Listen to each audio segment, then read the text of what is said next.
नमस्कार, इन्फोकस IAS academy में आपका स्वागत है। हमारा चल रहा है कक्षा 7वीं जियोग्राफी एनसीईआरटी बुक और इसमें हम स्टार्ट करने जा रहे हैं आज 9वीं यूनिट को, जिसका नाम है शीतोष्ण घास स्थल में जीवन। जिस प्रकार से हमने बात किया था 8वीं यूनिट में उष्ण एवं उपोष्ण प्रदेश में जीवन, या कहें कि अमेजन बेसिन में जीवन, उसके बाद ब्रह्मपुत्र एवं गंगा बेसिन में जीवन, जिस प्रकार से हमने पिछले वीडियो में या कहें 8वीं यूनिट में जानने का प्रयास किया, उसी तरह से आज हम बात करेंगे इस यूनिट में शीतोष्ण घास स्थल में जीवन। तो चलिए देखते हैं एनसीईआरटी में क्या बताता है।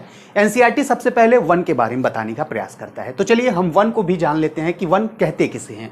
देखिए, एनसीईआरटी कहता है कि जिन स्थानों पर पेड़ ही मुख्य वनस्पति होते हैं उन्हें हम वन कहते हैं। वन किसे कहा जाता है? अगर आपसे कोई पूछे तो आप आसान शब्दों में या कहें आसान परिभाषा के रूप में आप परिभाषित कर सकते हैं उसे। क्या है? जिन स्थानों पर पेड़ ही मुख्य वनस्पति होते हैं उन्हें हम वन कहते हैं। इसी प्रकार जिन प्रदेशों में हम देखें कि पादप जीवन में प्रमुखतः घास की अधिकता होती है उसे हम घास स्थल कहते हैं। यानी घास स्थल का भी बहुत अच्छे से परिभाषा यहाँ पे दिया गया है। घास स्थल अगर आपसे पूछा जाए तो क्या है, तो आप बताएंगे जिन प्रदेशों में घास की अधिकता दिखती है उसे हम घास स्थल के रूप में कह सकते हैं। पृथ्वी की सतह का लगभग 1/4 जो है, या कहें कि जो 1/4 हिस्सा है पृथ्वी का, हमें घास स्थल के रूप में देखने को मिलता है। अगर आपसे पूछा जाए घास स्थल पृथ्वी पे कितना है तो आप बोलेंगे 1/4। तो इस तरह से आप इसको भी पॉइंट कर सकते हैं। यहाँ पनपने वाले पौधे के प्रकार यहाँ की जलवायु एवं मिट्टी पर निर्भर होते हैं। घास स्थल के निर्माण में जलवायु की महत्वपूर्ण भूमिका होती है। यानी जो घास स्थल के जो निर्माण होंगे उसमें जलवायु की बहुत अधिक हमें महत्वपूर्ण भूमिका देखने को मिलती है। इसीलिए आमतौर पर जलवायु के आधार पर विश्व के घास स्थलों को 2 मुख्य श्रेणियों में बांटा जाता है। कौन कौन से, उसे हम देख लें। तो पहला है शीतोष्ण प्रदेश के घास स्थल, दूसरा है उष्णकटिबंधीय प्रदेश के घास स्थल। अब इसमें हम सबसे पहले जानने का प्रयास करेंगे शीतोष्ण प्रदेश के घास स्थल के बारे में। चलिए हम देख लेते हैं। सबसे पहले हमें दिखाई देता है एनसीईआरटी में प्रेयरी, यानी यह जो है प्रेयरी वह घास स्थल कहाँ का है? उत्तरी अमेरिका का। और किस प्रदेश की अगर बात करें तो शीतोष्ण घास प्रदेश के रूप में हम समझते हैं इसे।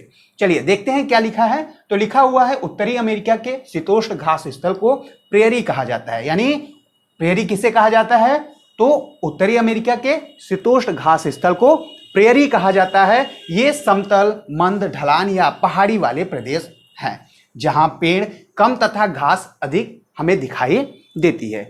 यानी इस तरह से आप प्रेयरी को भी समझ सकते हैं। अगर आप मैप में देखेंगे तो आपको क्लियर समझ में आ जाएगा कि कनाडा और उत्तरी अमेरिका जो है वहां के, या कहें कि संयुक्त राज्य अमेरिका के पास वाले क्षेत्र में हमें देखने को मिलता है। आप इसमें यह भी कह सकते हैं कि वास्तव में यह जो है घास की विशाल क्षेत्र है। आप देखेंगे या कभी कभी आपको दिखाई देता होगा कंप्यूटर स्क्रीन पे हरे हरे घास जो होते हैं बहुत अधिक फैले हुए दिखाई देते हैं, तो वह असल में प्रेयरी का ही घास मैदान होता है। तो हम यहाँ पे समझते हैं कि जो प्रेयरी है वास्तव में एक घास का विशाल क्षेत्र है। अधिकांश भागों में प्रेयरी जो है वृक्ष रहित होते हैं, परंतु निचले मैदानों के निकट हमें नदी घाटियों के साथ साथ यहाँ वन भी पाए जाते हैं। और इन घास का जो ऊंचाई होता है वह लगभग 2 मीटर होता है। कितना? 2 मीटर होता है। इसी वजह से हम इसे क्या कहते हैं? यह जो है घास का सागर भी कहलाता है। क्यों? क्योंकि यह बहुत अधिक विस्तार से फैला हुआ है। कहां पे? उत्तरी अमेरिका में। अब यहां पे देख लेते हैं, इसकी कुछ स्थिति दिखाई देती है मानचित्र में। अगर आप मैप में देखेंगे तो संयुक्त राज्य अमेरिका और कनाडा वाले क्षेत्र में हमें यह देखने को मिल जाता है। आप यहां पे मैप में देखेंगे तो आपको क्लियर स्पष्ट हो जाएगा कि किन किन क्षेत्रों में यह फैला हुआ है। चलिए बात कर लेते हैं मैप के अनुसार। आप देखेंगे कि प्रेयरी जो है पश्चिम में रॉकी पर्वत एवं पूर्व में ग्रेट लेक से घिरा हुआ दिखाई देता है। जब आप पश्चिम में बात करेंगे देखेंगे तो रॉकी पर्वत, और पूर्व में देखेंगे तो ग्रेट लेक से यह घिरा हुआ हमें दिखाई देता है। साथ में अगर देखें तो उत्तर अमेरिका का जो मानचित्र होगा उसमें आप देखेंगे प्रेयरी संयुक्त राज्य अमेरिका एवं कनाडा के कुछ भागों तक फैला हुआ दिखाई देता है। अमेरिका के प्रेयरी का अपवाहन जो है, अपवाहन का मतलब यहां समझ लीजिए, अपवाहन का मतलब होता है एक स्थान से दूसरे स्थान ले जाना। तो वही कहने का प्रयास कर रहे हैं यहाँ एनसीईआरटी कि जो अमेरिका के प्रेयरी का अपवाहन है, यानी एक स्थान से दूसरे स्थान जो प्रेयरी को ले जाने का है कार्य, वह कौन करता है? मिसिसिपी की सहायक नदियां, तथा कनाडा के प्रेयरी का अपवाहन जो है सास्केचुआन नदी जो है वह करती है। तो इस तरह से आप इसको भी समझ सकते हैं, इसको भी मैप में देख सकते हैं। जब आप मैप देखेंगे उत्तरी अमेरिका का, तो आपको उसमें बहुत सारी नदियां, झील, साथ में खाड़ी भी देखने को मिल जाएगी।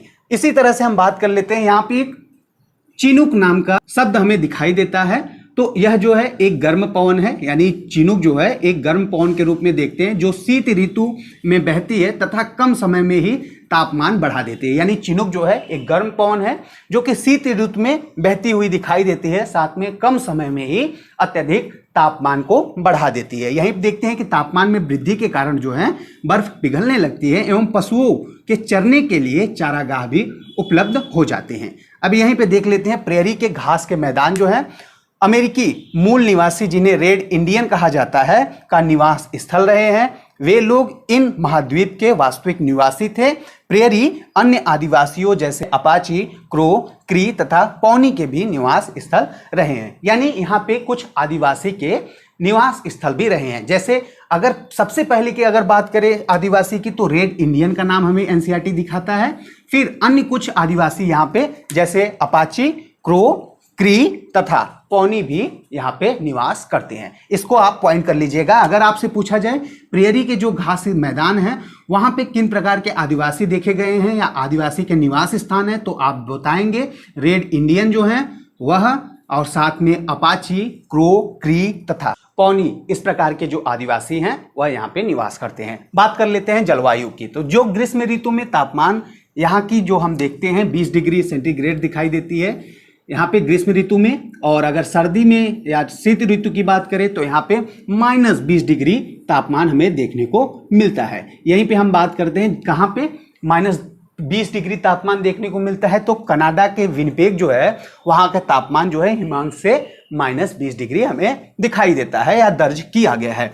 शीत ऋतु में यह प्रदेश जो है बर्फ की एक मोटी परत से ढक जाती है। यहीं पे देखें वास्तविक रूप से यहाँ जो है वर्षा सामान्य दिखाई देती है। यानी हम देखते हैं कि जो घास का मैदान के लिए वर्षा होने चाहिए वह मध्यम वर्षा होनी चाहिए, जो अध्याय 8वीं में बात किया है। अब यहीं पे हम देखते हैं यहाँ पे लिखा हुआ है कि जो घास के विकास के लिए यह अनुकूल है, यानी जो यहाँ पे सामान्य वर्षा होता है घास के लिए अनुकूल मानी जाती है। साथ में उत्तर दक्षिण अवरोध की अनुपस्थिति में यहाँ चिनूक नामक एक स्थायी पवन का भी बहाव देखने को मिलता है। यानी आपको जो यह चिनूक है इसको भी पॉइंट कर ही लेना पड़ेगा यूपीएससी के दृष्टि से।